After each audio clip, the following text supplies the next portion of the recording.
په 1901 کال کې د سټنفورډ پوهنتون یو استاد د همدې پوهنتون له تلخونې څخه یو زندان جوړوي ترڅو یو ډیره بوږنونکې او غیر قانوني تجربه پکې ترسره کړي، هغه هم د پوهنتون په محصلینو باندې. کله چې د پوهنتون له تلخونې څخه زندان جوړ کړ نو له هغې وروسته یې په یو ورځپاڼه کې یو اعلان خپور کړ د همدغه تجربې لپاره. نو د همدې اعلان په لیدلو 15 نفرو دغه تجربې لپاره نوملیکنه وکړه، ځکه پیسې یې هم ډېرې ورکولې او دوی هر یو فکر کولو چې شاید دا به یوه ډېره عادي او اسانه تجربه وي، مګر دوی پر دې نه پوهېده چې همدا تجربه به د دوی دماغي توازن ورخرابوي او حتی دوی به تر لیونتوبه وررسوي. له دغه اشخاصو څخه یو هم له دې نه خبر چې اخر دا تجربه به دغومره سخته او بوږنونکې ووسیږي چې دوی به پکې یو هفته هم تېره نشي کړی. مګر تر دې هر څه یې ډېر حیرانونکې د دغه تجربې نتیجه وه چې هر وګړی یې حیرانه کړی و. حتی خپله د دې تجربې ترسره کوونکو باندې هم د همدې تجربې تاثیرات شوي وو چې دې کار هغوی هم ډېر حیرانه کړي وو چې اخر دغومره ژر څنګه دې تجربې پر موږ کې دومره بوږنونکې تغیرات رامنځته کړل. The prisoner guards and 12 prisoners have agreed to spend the next 2 weeks recreating confrontation. The guards showing the prisoners who's boss. Inside! No! Damn it! The study makes international headlines.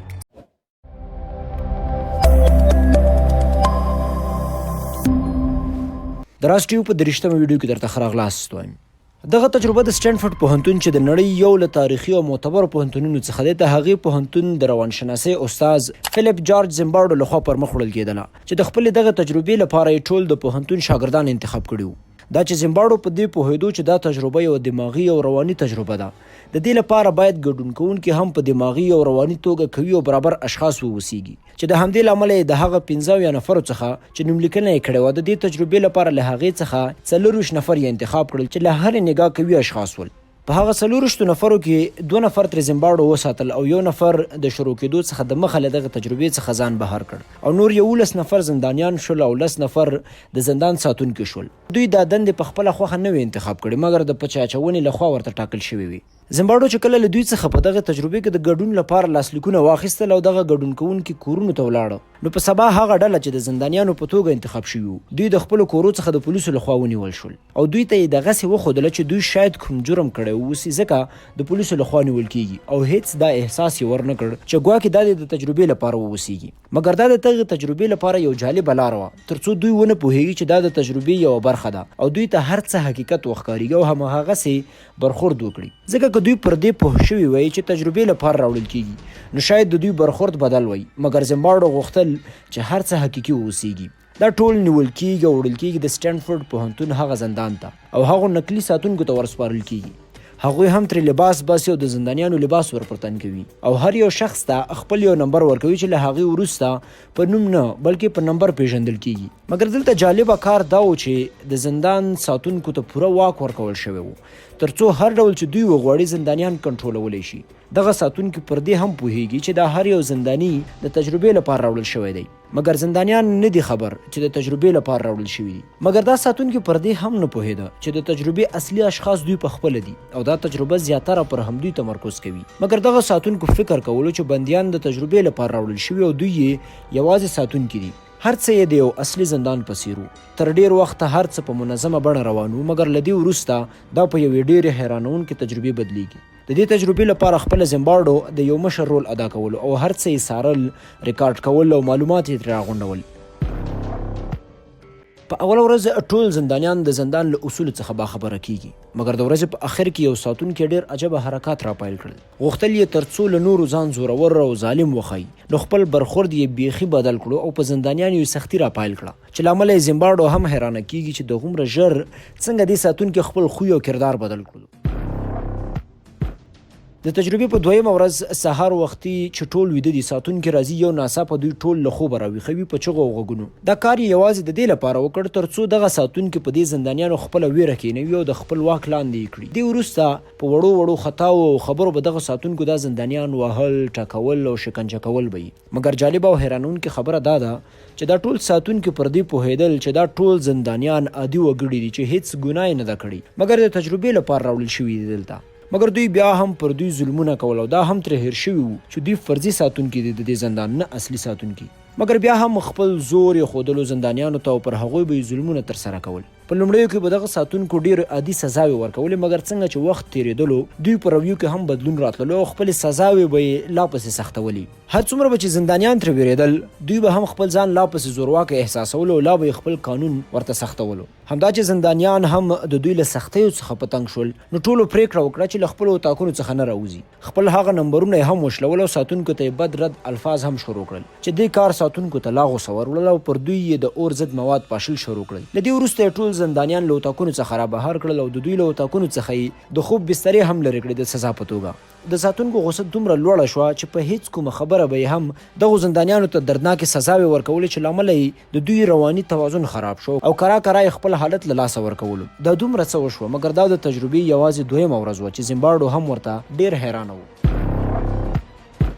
یو زنداني چې سریال نمبر یې 8612 هغه د دې هر څه په لیدو او ګاللو سره دومره لیونی شوی و چې دماغي حالت یې ګډوډ شو او که هغه لږ نور په دې ځای کې پاتې شوی وی نو هغه شاید دایمي لیونی شوی وی او یا یې هم خپل ځان وژلی وی.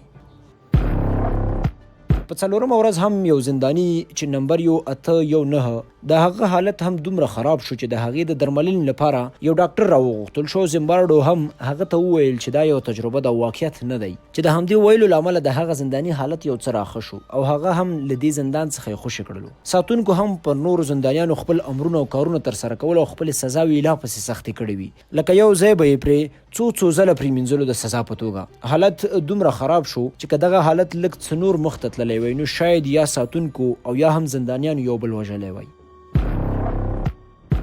په دې ورځ د زیمبارډو ملګری راځي او دا هر څه ګوري چې له امله یې هغه ډیره حیرانه کیږي او زیمبارډو ته وایي دا هر څه چې ته د دغو شاګردانو سره کوي دا ظلم دی او سم کار نه دی. تا بدلون کړی او زه نور تا نه پیژنم، نور نه غواړم له تا سره ووسیږم. که ته په رښتیا هم دغسې یو ظالم انسان یې نو زه له تا څخه خپلې لارې جلا کوم.